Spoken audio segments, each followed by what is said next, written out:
Здравейте! В това видео реших да ви покажа козметично корище и нека да започваме. То се държа в ето този шкаф, всъщност нещата, които търся. Само да ви кажа, че ето това е пак който той е един лак на Golden Rose, цвят Sweat Color, който е номер 48, извинете. Много хубав, който е също 25.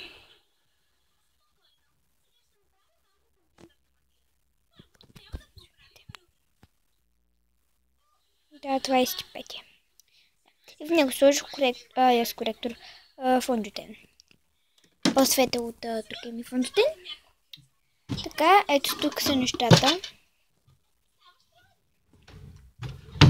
Така, тук.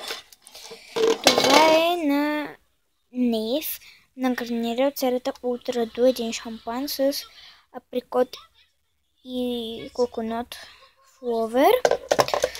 И другите две неща са ето това липстик червило, който ми свърши, аз си направих, но все пак държа тук, тъй като аз и без това не го ползвам.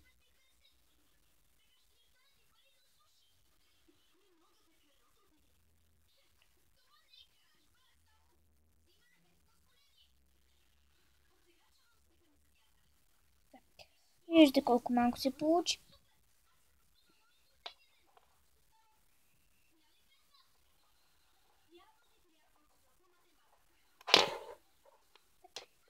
Ето тук имам един лак на Nail Polish, който